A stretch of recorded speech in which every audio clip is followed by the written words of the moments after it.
मेरा नाम निवेदिता है। मैं दुल्हन का जोड़ा पहने भागती चली जा रही थी। पीछे पलटकर देखने की भी मेरे पास फुर्सत नहीं थी, क्योंकि अपने पीछे जो मैं छोड़कर जा रही थी उसके बारे में सोचते हुए अगर मैं शर्मिंदा होना चाहती तो भी नहीं हो सकती थी, क्योंकि मैंने कुछ गलत नहीं किया था, बल्कि मैंने घर से भागने का जो फैसला किया था वो बिल्कुल ही ठीक था। लेकिन भागते भागते अब मेरी टक्कर एक ऐसे इंसान के साथ हो गई थी जिसे देखकर मेरी आंखें फटी की फटी रह गई थी, क्योंकि वो तो वही था। हम लोग जॉइंट फैमिली सिस्टम में रहते थे, जिसमें मेरे ताऊ जी की फैमिली और मेरी फैमिली थी। मेरी कजिन में चेतना और मेरी छोटी बहन नीतू, हम तीनों ही घर की लाडली बेटियां थीं। हम तीनों में सबसे ज्यादा और सबकी लाडली चेतना थी, क्योंकि चेतना बोल नहीं सकती थी। वो बेचारी बचपन से ही गूंगी थी। ताऊ जी ने उसका बहुत इलाज करवाया था, मगर उसका इलाज पॉसिबल नहीं था, क्योंकि वो जन्म से ही अपनी आवाज़ खो चुकी थी। हम सब एक दूसरे से बहुत प्यार करते थे। चेतना अपने पेरेंट्स की इकलौती बेटी थी, जबकि हम 3 भाई बहन थे। हम दोनों बहनों का एक भाई भी था। हम दोनों के पेरेंट्स में कभी आपस में किसी भी तरह का मनमुटाव नहीं हुआ था, इसलिए कभी हम सब ने भी किसी तरह का मनमुटाव नहीं होता था। हम सब में सबसे बड़ी चेतना ही थी। मैं चेतना के सबसे ज़्यादा क्लोज थी। बचपन से ही हम दोनों एक ही स्कूल में जाते थे। हम दोनों की उम्र में भी सिर्फ 1 साल का फ़र्क था। वो मुझसे 1 साल बड़ी थी। बचपन से लेकर जवान होने तक हम दोनों ज़्यादातर साथ ही रहे थे। मैं उसकी हर बात को अच्छी तरह से समझती थी, क्योंकि वो इशारों से बातें किया करती थी। वो जहाँ भी जाती थी, ताऊ जी मुझे हमेशा उसके साथ रहने के लिए कहते थे, क्योंकि वो मुझ पर बहुत भरोसा करते थे। वो ये बात अच्छी तरह से जानते थे कि मुझसे ज़्यादा बचपन से लेकर अब तक चेतना का ख्याल किसी ने नहीं रखा। हमारी ज़िंदगी बहुत अच्छी गुजर रही थी। वैसे तो हम सब लोग मिडिल क्लास फैमिली से बिलोंग करते थे। अच्छे खाते पीते लोग थे। हमारे घर में किसी चीज़ की कोई कमी नहीं थी। ताऊ जी का एक बड़ा सा साड़ी का शोरूम था, जिसमें उनकी बिक्री बहुत अच्छी होती थी। और मेरे पापा सरकारी पोस्ट ऑफिस में अच्छी पोस्ट पर नौकरी करते थे। उनकी भी अच्छी सैलरी थी। चेतना की पढ़ाई कंप्लीट हो चुकी थी और मेरी भी। हमारे छोटे भाई बहन अभी पढ़ाई कर रहे थे। ताऊ जी चाहते थे कि वो चेतना की शादी कर दें, मगर आज के ज़माने में लोगों को अपने घर की बहू में सारी क्वालिटीज़ चाहिए। लड़की खूबसूरत भी होनी चाहिए, अमीर परिवार की भी होनी चाहिए, और उसके अंदर किसी तरह की कोई कमी भी नहीं होनी चाहिए। ऐसे ही लड़कियों की शादी जल्द हो जाती है। चेतना बेहद खूबसूरत थी, मगर उसके अंदर कमी ये थी कि वो बोल नहीं सकती थी। इसी वजह से उसका कहीं रिश्ता नहीं लग पा रहा था। फिर मेरे पापा के एक दोस्त ने चेतना के लिए उनको अपने पड़ोस में रहने वाले एक लड़के के बारे में बताया था। उन्होंने कहा था कि लड़का देखने में बहुत अच्छा है, शरीफ है, उसका अपना घर है और उसके आगे पीछे भी कोई नहीं है, मगर लड़का तुम्हारे स्टैंडर्ड का नहीं है। मामूली सी नौकरी करता है, 30-35 हज़ार रुपये महीना कमाता है, लेकिन मुझे उम्मीद है कि तुम्हारी बेटी वहाँ बहुत खुश रहेगी। पापा ने कहा था कि अगर उस लड़के को पता चल गया कि हमारी बेटी गूंगी है तो शायद वो इस रिश्ते से इनकार कर दे। पापा के दोस्त ने कहा था कि ऐसा नहीं हो सकता। लड़का काफ़ी समय से अकेला रह रहा है, उसके माता पिता इस दुनिया में नहीं है। अब वो चाहता है कि उसकी पत्नी घर में आ जाए और घर को अच्छी तरह से संभाल सके। मुझे उम्मीद है कि तुम्हारी बेटी घर गृहस्थी को अच्छी तरह से संभाल लेगी, इसलिए मैं तुम्हें ये रिश्ता बता रहा हूँ। और वैसे भी एक बार तुम लड़के से मिल लो। अगर तुम्हें लड़का पसंद आ जाए और लड़के को तुम्हारी बेटी से शादी करने में कोई ऐतराज़ न हो तो फिर ये रिश्ता कामयाब हो सकता है। लेकिन मैं तुम्हें लड़के की नौकरी के बारे में बता चुका हूँ।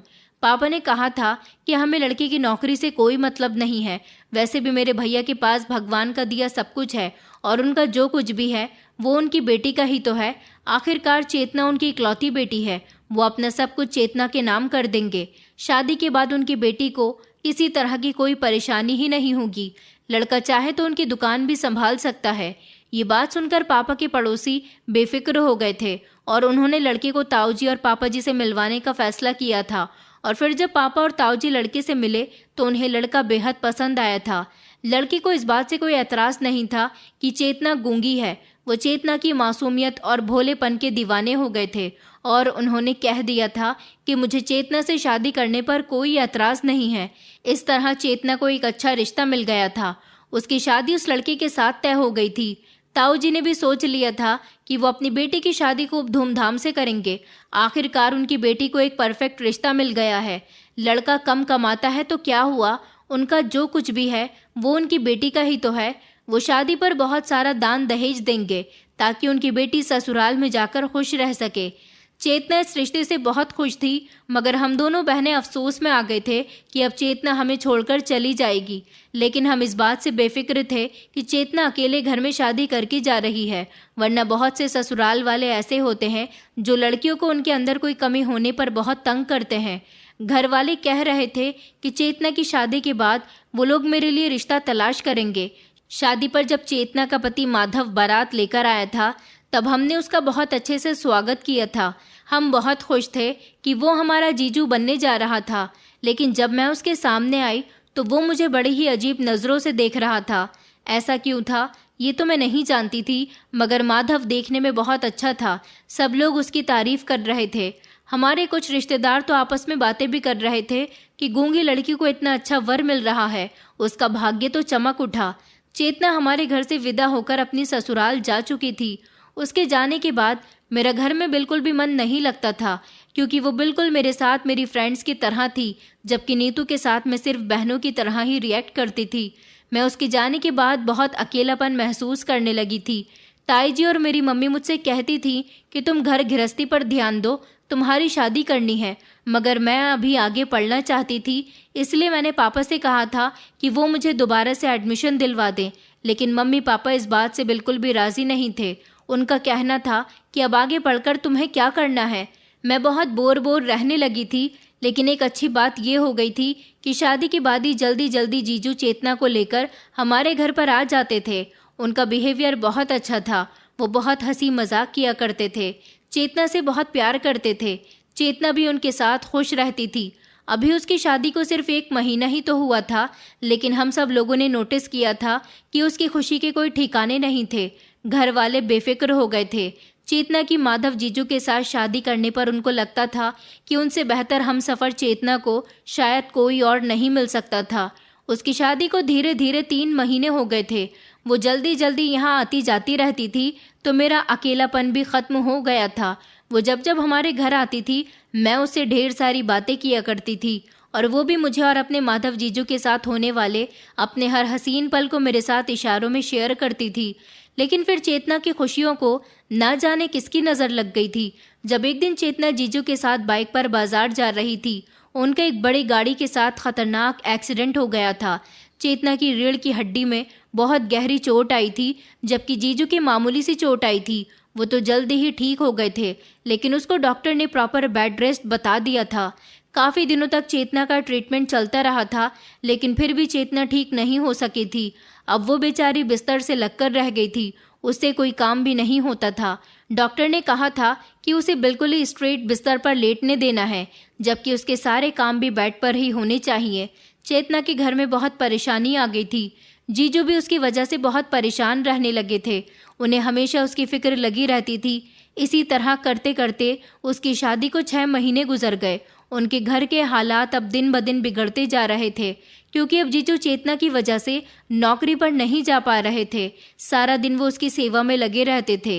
एक दिन जीजू हमारे घर आए और उन्होंने मम्मी और ताई जी के सामने कहा था कि मुझे आप लोगों से एक मदद चाहिए, जबकि ताई जी ने कहा था कि हाँ हाँ बेटा बताओ, हम तो तुम्हारी हर तरह से मदद करने के लिए तैयार हैं। जीजू ने कहा था कि मैं चाहता हूँ जब तक चेतना की तबीयत ठीक नहीं हो जाती तब तक निवेदिता हमारे घर पर रहे। निवेदिता बचपन से ही उसकी सहेली रही है, उससे बेहतर उसे कोई नहीं जानता।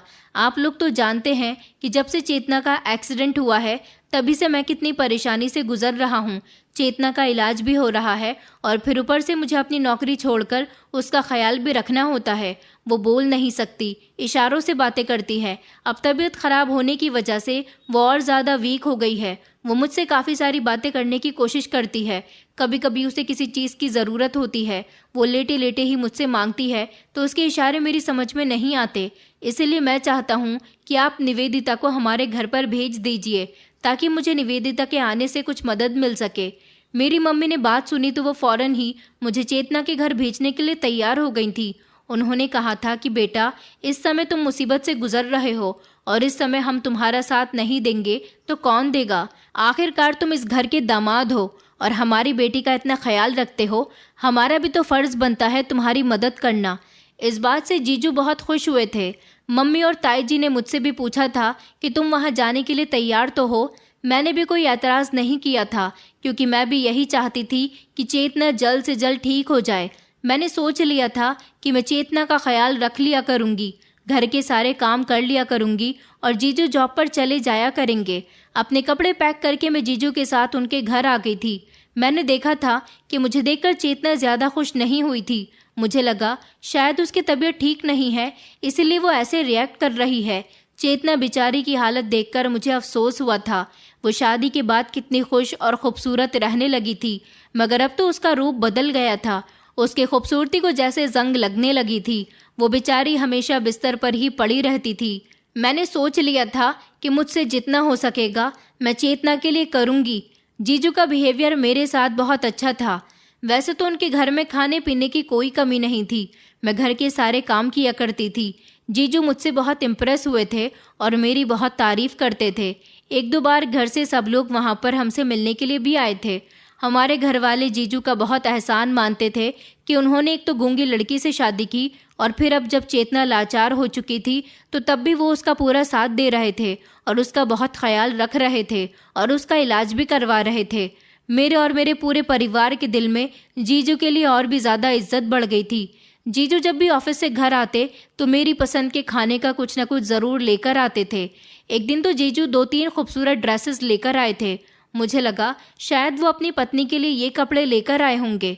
मैं मुस्कुराते हुए वो सुंदर से ड्रेसेस देख रही थी जब जीजू के कहे हुए शब्दों पर मुझे एक ज़ोरदार झटका लगा था।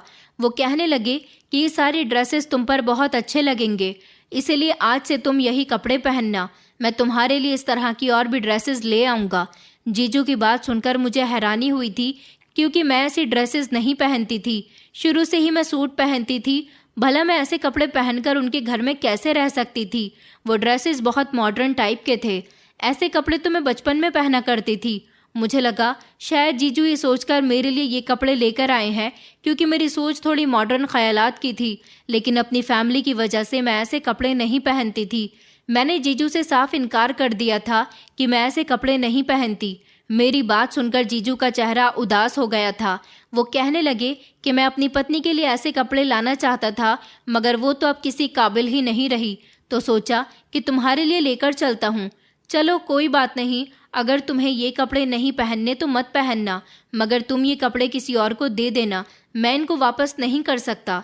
जीजू की बात सुनकर मैं शर्मिंदा हो गई थी, इसलिए मैंने वो कपड़े अपने पास रख लिए थे। एक दो बार तो मैंने वो कपड़े पहन लिए थे, जिन्हें पहने हुए देखकर जीजू मुझसे बहुत खुश हुए थे। उन कपड़ों को पहनकर मैं बेहद खूबसूरत लगती थी। जीजू ने कहा था कि ऐसे कपड़े पहनकर तुम बहुत अच्छी लगती हो, तुम ऐसे ही कपड़े पहना करो। तुम दिखने में बिल्कुल किसी मॉडल की तरह लगती हो, इसलिए तुम्हें कपड़े भी इसी तरह के पहनने चाहिए। मगर तुम बहन जी टाइप के कपड़ों में बिल्कुल बहन जी ही लगती हो। ऐसे कपड़े तुम्हें सूट नहीं करते, तुम्हें इस तरह के ही कपड़े सूट करते हैं। जीजू की बात सुनकर मैं उनसे नजरें मिलाने काबिल नहीं रहती थी। वो कुछ गलत भी तो नहीं कह रहे थे। मेरी फ्रेंड्स भी मेरे बारे में कुछ इसी तरह की बातें करती थीं। जीजू को अगर कोई भी चीज़ अच्छी लगती तो वो मेरे लिए लेकर आ जाते थे। वो काफ़ी सारा सामान अब तक मुझे लाकर दे चुके थे। कहते थे कि तुम हमारे घर में रहती हो, तुम्हारी हर छोटी से छोटी और बड़ी से बड़ी ज़रूरत का ख्याल हमें ही रखना है। जीजू हमेशा मेरी तारीफ करते रहते थे। मुझसे कहते कि तुम्हें तो रानी बनाकर रखना चाहिए। मैं जीजू की हमदर्दी को उनका अच्छा नेचर समझती रही। मैं इस बारे में चेतना को बताती तो वो मुझे कुछ बेचैन सी नज़र आने लगती थी। जीजू जब भी चेतना के करीब आते तो चेतना की आंखें मुझे इशारे करने लगती थी। वो ना जाने क्यों मुझे जीजू के साथ देखकर बड़ी ही अजीब अजीब हरकतें करती थी। ऐसा लगता था जैसे वो मुझे खबरदार करने की कोशिश करती थी, मगर मैं उसके ऐसे इशारे कभी नहीं समझ पाई थी। मैं परेशान होकर उसे देखती तो जीजू नरमी से मेरे कंधे थपककर मुझे दूसरे कमरे में भेज देते थे। जीजू मेरी तरफ देखकर कहती कि जब से चेतना का एक्सीडेंट हुआ है वो अजीब अजीब तरह की हरकतें करने लगी है। तुम परेशान मत हो, मैं उसे संभाल लूँगा, तुम जाओ। जीजू की बात सुनकर मैं भी बेफिक्र होकर दूसरे कमरे में चली जाती थी। मुझे यहाँ पर रहते हुए अब काफ़ी टाइम हो गया था, इसलिए मैं अपने घर जाना चाहती थी। मगर जब भी मैं अपने पेरेंट्स से घर आने की बात करती तो वो लोग कहते कि अभी तुम वहीं पर रहो, जब तक चेतना उठने बैठने के काबिल नहीं हो जाती तब तक तुम्हें उसका ही ख्याल रखना होगा। लेकिन चेतना की तबीयत में अभी तक कोई सुधार नहीं आया था। जैसे जैसे दिन गुजरते जा रहे थे, मेरा दिल चेतना के घर में लग गया था।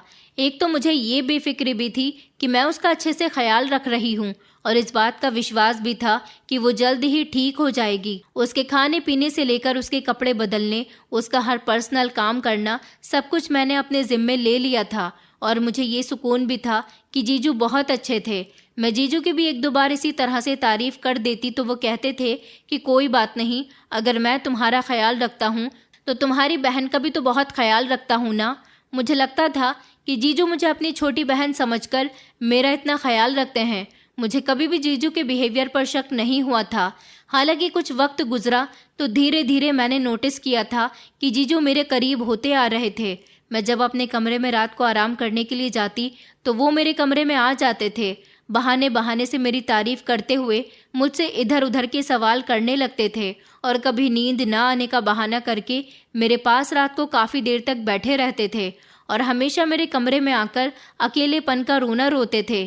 कहते थे कि अगर तुम्हारी बहन ठीक होती तो आज मैं उसके साथ टाइम स्पेंड कर रहा होता, मगर वो रात को दवाई खाने के बाद जल्दी ही सो जाती है, इसलिए मुझे बहुत अकेलापन महसूस होता है। एक दिन तो वो कहने लगे कि अच्छा हुआ तुम इस घर में आ गई हो, तुम्हारे आने से मेरे घर में रौनक हो गई, वरना जब से चेतना का एक्सीडेंट हुआ है घर बिल्कुल वीरान होकर रह गया था। घर में किसी तरह की खुशी नहीं थी। सारा दिन लोगों के साथ अपना टाइम वेस्ट करता रहता हूँ। घर आता था तो शांति और घर के उजड़े हुए माहौल से ही मेरा स्वागत होता था।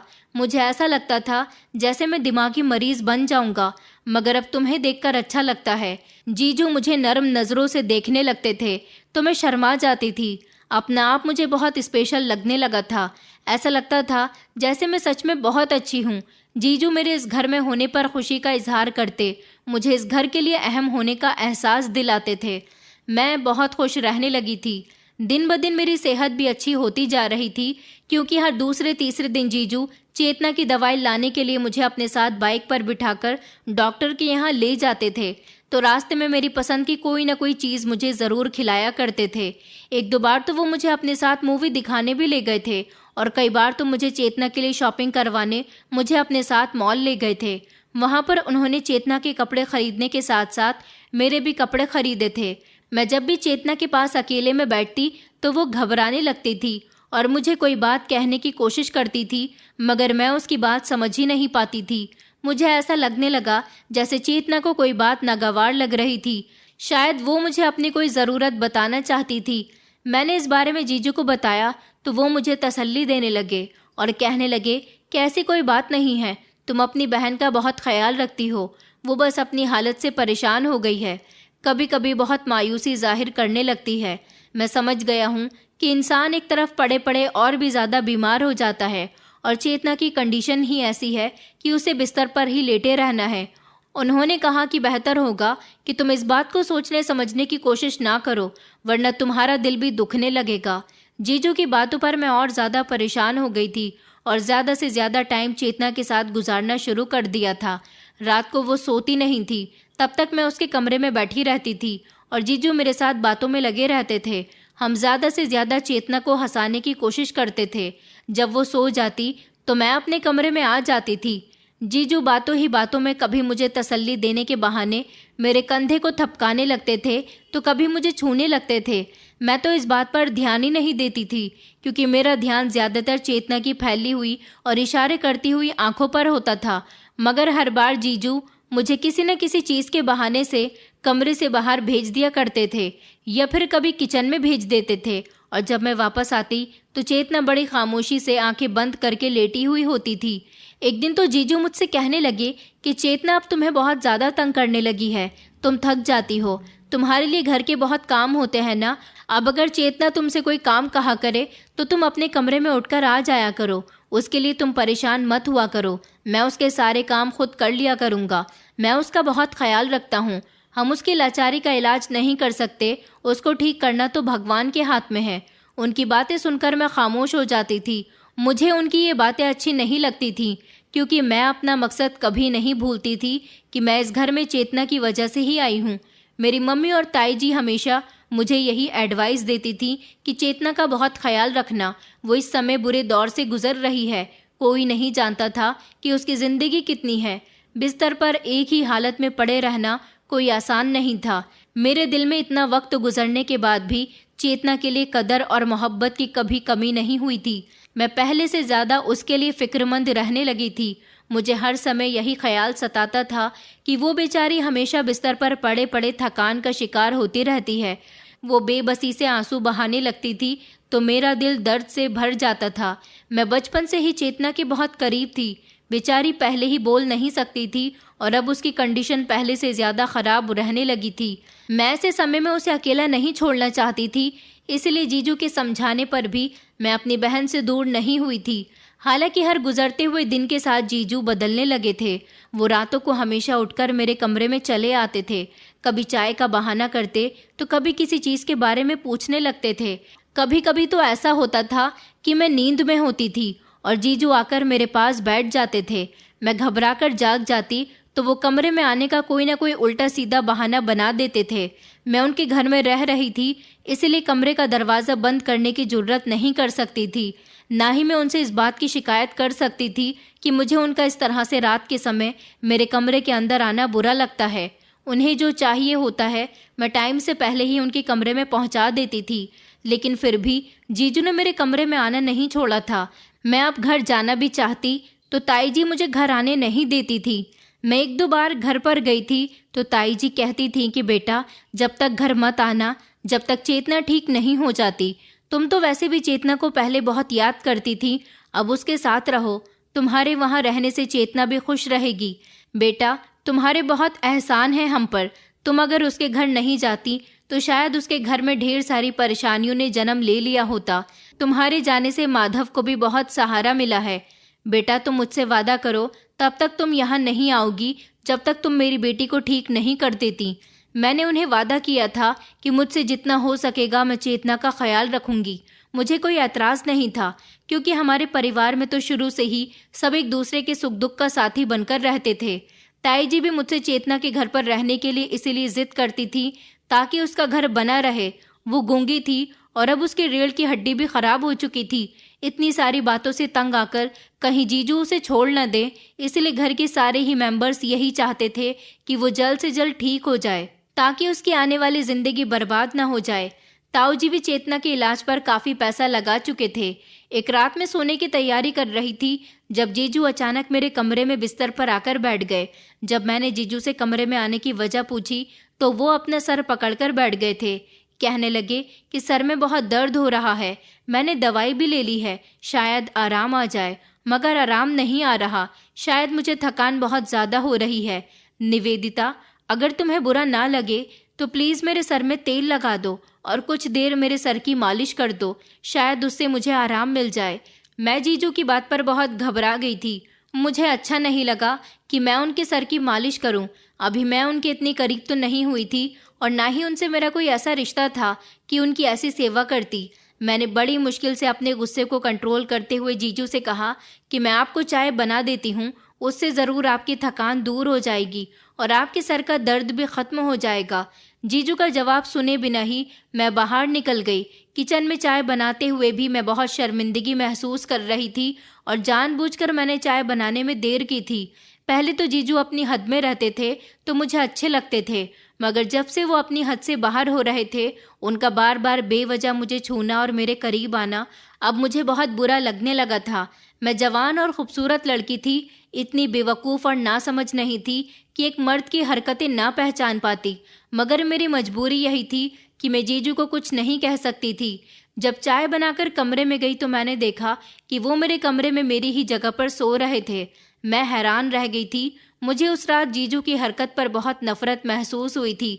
मैंने खामोशी से चाय का कप साइड टेबल पर रख दिया था और ख़ुद कमरे से बाहर निकल आई थी और दोबारा मैं कमरे में वापस नहीं गई। मैं चेतना के पैरों में ही लेटकर सो गई थी और जीजू मेरी जगह पर सोते रहे। जीजू की वजह से सुबह मैं जल्दी उठ गई थी क्योंकि मुझे अपने कमरे में जाना था। मैं जानती थी कि सुबह जीजू इस कमरे में आ जाएंगे। मुझे पहली बार उनसे शर्म महसूस हुई थी। मैं किचन में नाश्ता बना रही थी जब जीजू मेरे पास आए और शर्मिंदगी से कहने लगे कि मेरी रात बहुत ज़्यादा तबीयत ख़राब थी, इसलिए मुझे आइडिया ही नहीं हुआ कि कब मैं तुम्हारे बेड पर लेटकर सो गया था और मैंने तुम्हें तंग भी किया। उसके लिए मैं तुमसे माफ़ी मांगता हूँ। मैं बेहद शर्मिंदा हूँ। वो मुझसे माफ़ी मांग रहे थे और नाश्ता किए बिना ही घर से चले गए थे। मुझे लगा सच में वो रात वाली हरकत से शर्मिंदा थे। वापस आकर फिर से जीजू शर्मिंदगी जाहिर करने लगे और सर झुकाए काफ़ी देर तक बैठे रहे थे। मेरा दिल उनसे साफ होने लगा था। मैंने उन्हें तसल्ली दी और कहा कि कोई बात नहीं जीजू, तबीयत ख़राब हो तो इंसान को आइडिया नहीं होता कि वो क्या कर रहा है। मगर मैंने साथ में उनको एडवाइस भी दी कि आइंदा तबीयत ख़राब हो तो डॉक्टर के पास जाना। वो कहने लगे कि अब यही करूँगा। मुझे लगता है कि मेरा ब्लड प्रेशर लो हो रहा है। तुम तो घर के हालात जानती हो ना, मुझे हमेशा चेतना की फिक्र लगी रहती है। मैं पहले ही अकेला इस घर में रहता था। घर में चेतना के आने से मुझे कुछ सहूलियत थी, अब वो भी बिस्तर से लग गई है। तुम आखिर कब तक हमारा घर संभालोगी? बस यही सोच मुझे बीमार कर रही है। वो बड़े ही अफसोस भरे दिल से कह रहे थे। मैंने कहा कि जीजू, मैं यहाँ चेतना के लिए आई हूँ। मैंने किसी पर कोई एहसान नहीं किया और जब तक चेतना जिंदा है मैं उसका ख्याल रखूंगी, चाहे मुझे यहीं पर रहना पड़े।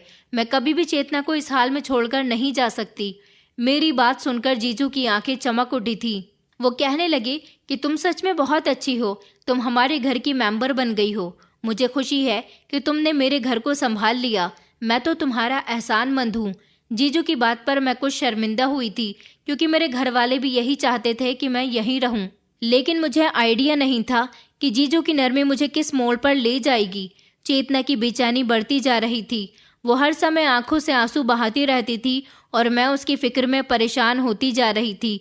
कभी कभी मैं भगवान से शिकवा भी करती कि बेचारी को पहले ही आपने बेजुबान बना दिया और अब तो उसका शरीर भी लाचार कर दिया। काश वो बोलने के काबिल होती तो अपनी ज़रूरत मुझे खुलकर बता सकती। वो जब भी मुझे कुछ कहने की कोशिश करती थी, जीजू मुझे कमरे से भेज देते थे। एक रात में सोई तो अचानक मुझे ऐसा महसूस हुआ जैसे चेतना के कमरे से अजीब अजीब सी आवाज़ आ रही थी। मैं घबराकर उठी कि शायद चेतना को किसी चीज़ की ज़रूरत है। मेरे दिमाग से जीजू का ख्याल निकल चुका था। मुझे याद नहीं रहा कि रात के समय जीजू चेतना के पास होते थे और उसकी कोई भी ज़रूरत पूरी कर सकते थे। मैं अपने कमरे से निकलकर भागते हुए चेतना के कमरे में गई, मगर दरवाजे पर ही मुझे रुकना पड़ा, क्योंकि सामने जो नज़ारा मैंने देखा था उसे देखकर मेरे पैरों तले से ज़मीन निकल गई थी। मैं आगे बढ़कर अपने जीजू को रोकना चाहती थी, मगर मेरा शरीर ये हरकत करने से इनकार कर चुका था। मैं वापस अपने कमरे में लौट आई थी और अपना सर पकड़कर बैठ गई थी। सारी रात मैं सो नहीं पाई थी। मेरी आंखों में चेतना की तकलीफ से पीला पड़ा हुआ चेहरा घूम रहा था। अगली सुबह मैं जब चेतना के पास नाश्ता लेकर गई तो उसे देखकर मैं रो पड़ी थी। मुझे उस पर बहुत तरस आया था। वो बेचारी इतनी तकलीफ झेल रही थी। जीजू मुझे देखकर फिक्रमंदी से मेरे पास आते हुए मुझसे पूछने लगे कि मैं क्यों रो रही हूँ। अब मुझे जीजू से डर लगने लगा था। मैंने जल्दी से अपने आंसू साफ किए और कमरे से निकल गई। मेरे दिमाग में बार बार यही ख्याल आने लगा कि शायद चेतना मुझे यही बात बताना चाहती थी। उसकी बेबसी और इशारे करती हुई आंखें मुझे याद आ रही थी। मुझे इस घर में रहते हुए लगभग 5 महीने गुजर गए थे और मुझे आइडिया नहीं हुआ था कि चेतना किसी मुसीबत में पड़ी हुई थी। जीजू ने मेरी गुमसुम हालत कई दिनों तक बर्दाश्त की, मगर फिर एक दिन मुझसे सवाल कर बैठे। कहने लगे कि मैं तुमसे जब भी बात करता हूँ तो तुम मेरी बात का ठीक से जवाब नहीं देती हो।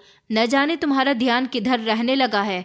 तुम्हारा बिहेवियर भी मुझसे बदलता जा रहा है। क्या कोई बात है तो प्लीज़ मुझे बता दो। मैं अपने घर में किसी तरह का तमाशा नहीं चाहता। मैंने भी जीजू से गुस्से में सवाल कर लिया था, क्योंकि उस रात मैंने उनको चेतना के साथ गुस्से की हालत में उसका हाथ मरोड़ते हुए देखा था। वो बेचारी तो खुद बहुत तकलीफ से गुजर रही थी, तो क्या ज़रूरत थी ऐसे में उन्हें अपनी पत्नी का हाथ मरोड़ने की और उस पर गुस्सा करने की। उनका ऐसा बिहेवियर मुझे बहुत चुभा था।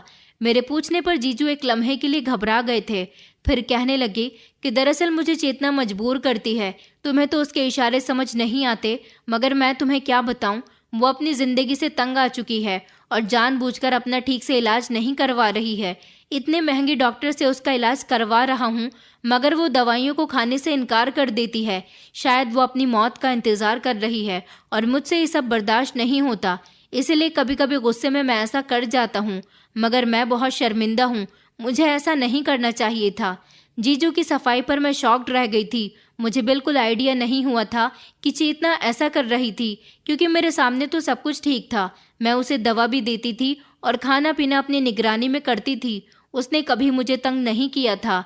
हालांकि रात की दवाई हमेशा जीजू ही उसे दिया करते थे और शायद चेतना अपने पति से किसी बात पर नाराज होने की वजह से ऐसा बिहेवियर दिखा रही थी। मैं समझ नहीं पाई थी कि वो ये सब क्यों कर रही थी। मैंने उसे 2-3 बार समझाने की कोशिश भी की थी, मगर उसे मेरी बात समझ नहीं आई थी। वो अब कोई इशारा नहीं करती थी और आंखें बंद कर लेती थी। मुझे ऐसा लगता था जैसे वो मुझसे बात करने की कोशिश करते करते थक चुकी है।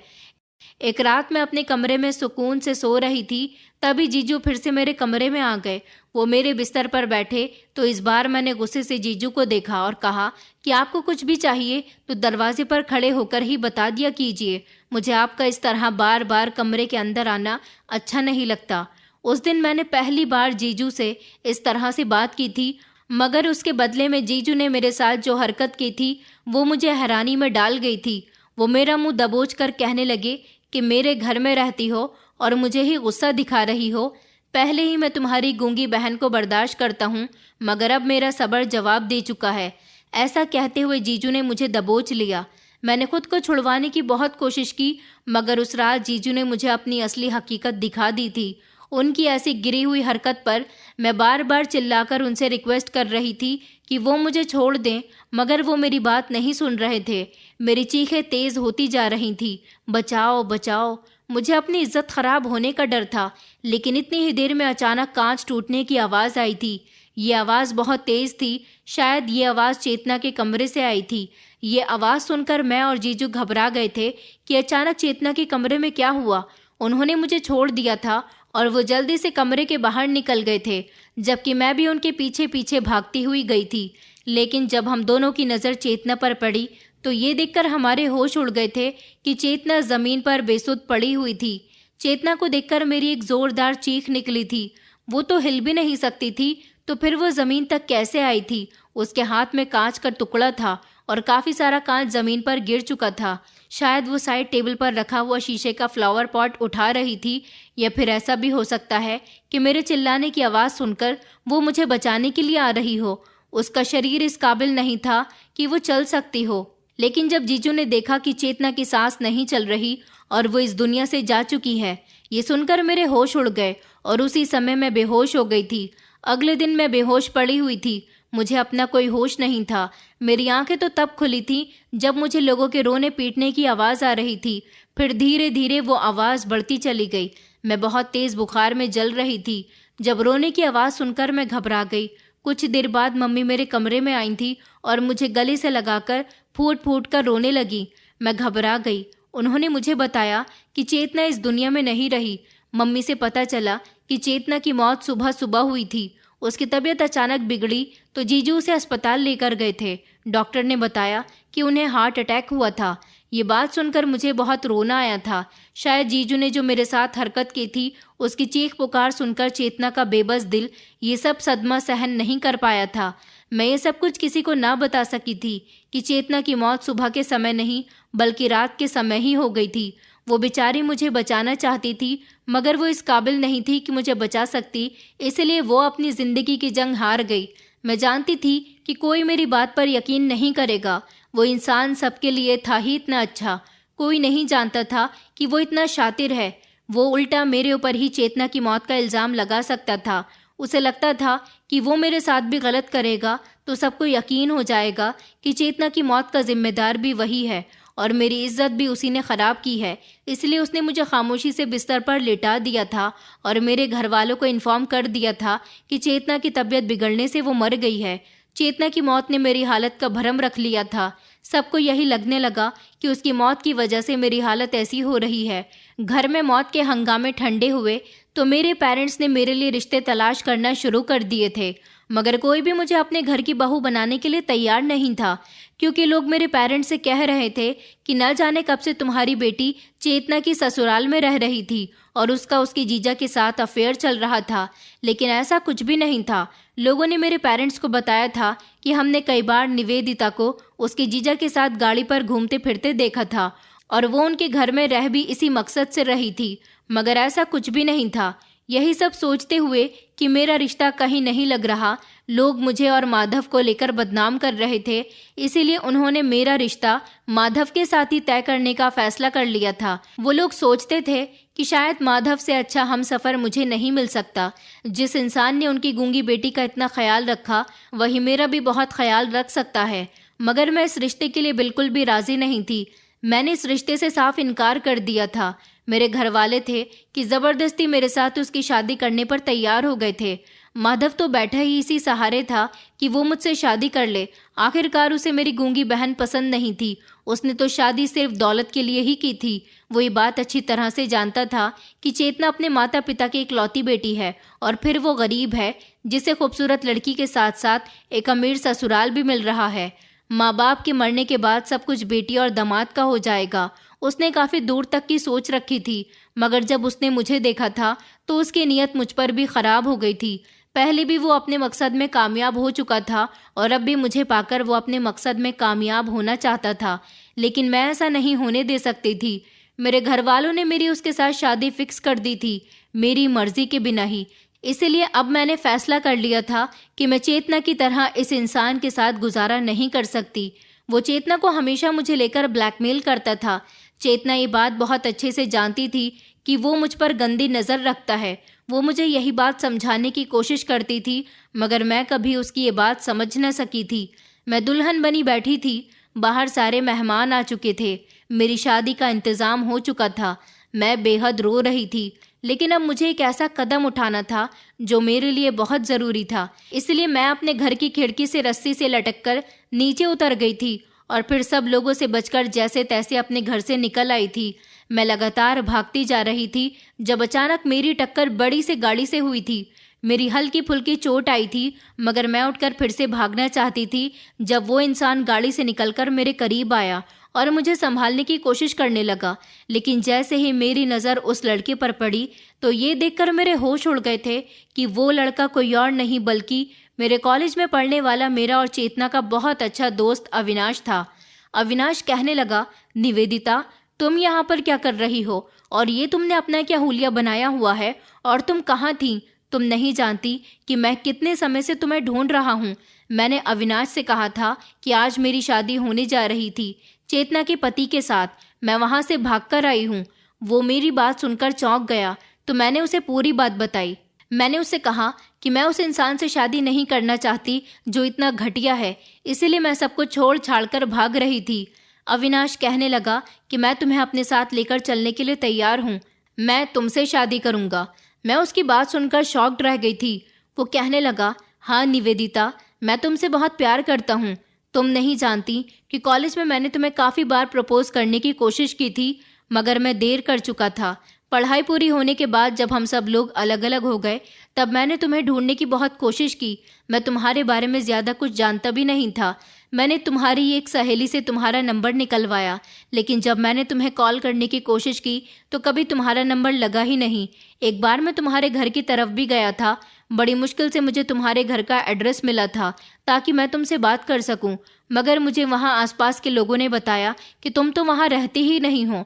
जब से चेतना की शादी हुई है तुम्हें वहां पर लोगों ने देखा ही नहीं है। ये सब सुनकर मैं हैरान रह गया था और फिर मैंने तुम्हें ढूंढने की कोशिश करनी बंद कर दी थी। और आज देखो भगवान ने किस हालात में मुझे तुमसे मिला दिया। अविनाश की बात सुनकर मेरी आंखों में आंसू आ गए थे।